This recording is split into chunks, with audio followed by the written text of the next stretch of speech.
I recently sat down and rewatched The Dark Knight for what seemed like the 500th time, but this time I did so with a purpose. I was looking for a moment, some call it an Oscar moment, the moment where Heath Ledger transcends the character of the Joker into something beyond anything else any other actor could and had accomplished that year. And I got to this moment, where Joker is being interrogated at Gotham PD, and two things hit me. The first was exactly what I was hoping for. It was this moment I thought to myself, good God, he is the Joker. But I also couldn't shake the feeling that I had just watched this very scene. Here. Okay, I'm sorry. That these two scenes accomplish nearly the same things for the character and the actor. See, this in my opinion is an Oscar-winning Joker scene, and this, in the Academy's opinion, is as well. But the question is, well, why? How?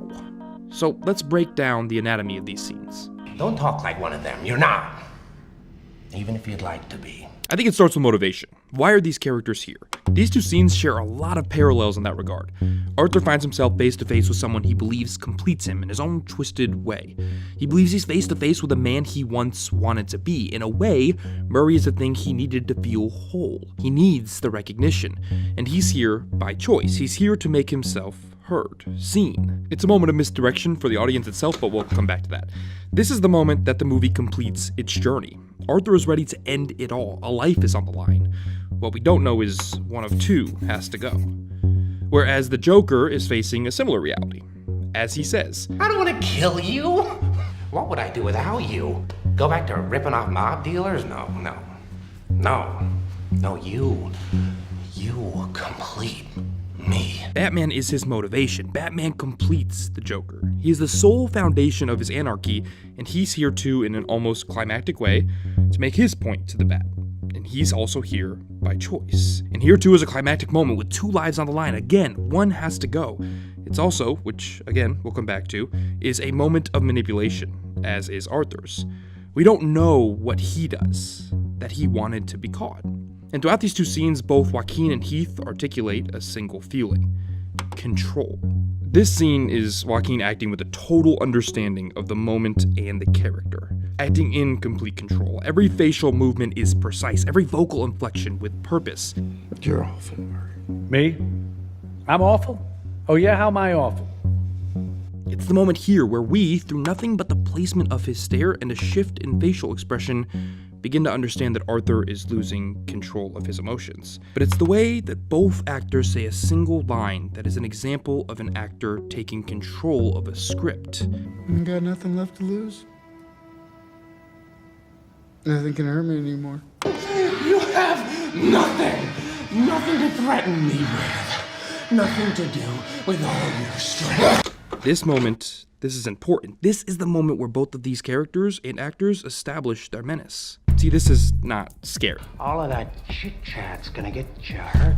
But this You got nothing left to lose? is. And it's all about how it's played.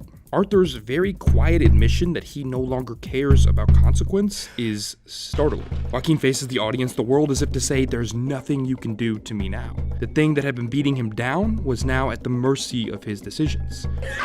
And Joaquin delivers the line with spite, with derision, and even with a small smile, suggesting he finds it funny, telling us, the audience, that he's now capable of anything, and it feels, given that unconvincing smirk, like Arthur is just now realizing that as well. And this undresses the feeling of comfort for the people watching the show, Murray, and us, the viewer. We think we know what's about to happen. Arthur's going to end his life, but Joaquin's roller coaster of inflection, tone, and facial cues throughout this scene begins to make us uncertain. This shot also helps. In it, we can no longer make out Arthur. It's just a blurry image of something horrifying. We only see the makeup. The duality of Arthur's personality displayed in two separate shots. A coming out party for the Joker, if you will. But the Joker here is articulating kind of the same thing, but instead of the world or to the audience, it's to Batman. Heath doesn't hide the irony of the situation. He laughs with certainty in Bruce's face as he lets him know that in this moment, he is invincible. He can't be hurt. Batman won't kill him. He's winning. He is free. And through a smile that never leaves his face, once Batman lifts him off the ground, he takes a beating from Bruce, but he laughs. Heath keeps a frightening smile on his face. He shows us the pain that he's in with every punch and moment of impact, but he smiles as he winces. And before that, throughout this entire encounter, he was convincingly certain. He spends this 4 minutes convincing us with his expression and with one line that he's in power. But it's nuance in these performances that drive home their impact. You're awful, Murray. Me? I'm awful? Oh yeah, how am I awful? Playing my video. Here you see Joaquin at what I think is his best. Just watch his eyes as they glaze over, his jaw trembling, and this is what follows.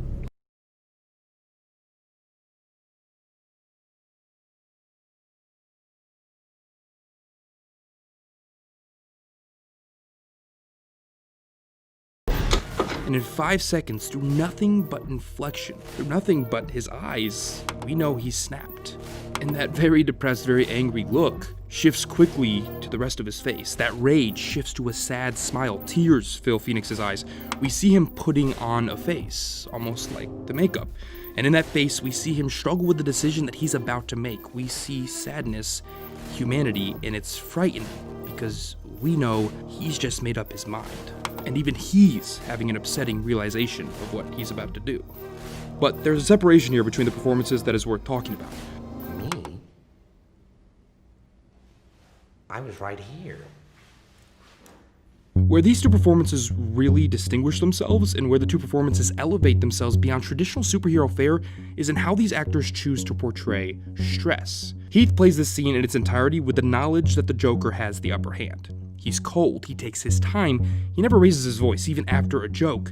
A smile is never cracked, at least not a real one, until Bruce loses his cool. This is a character at his most calculated. He wants Bruce to know that he's winning, and as Bruce does lose control, Heath's laugh becomes almost sarcastic. That smile creeps up on his face. It's almost condescending. As the situation escalates, Heath's ability to be menacing without pushing towards manic articulated just how much of a threat Heath's Joker is, just how certain and premeditated this behavior is. Through nothing but a moment where his inflection shifts and his eyebrows lift, we begin to question just how much we and Bruce understand about what's really going on. Throughout the entire scene, he manages to portray dominance quietly.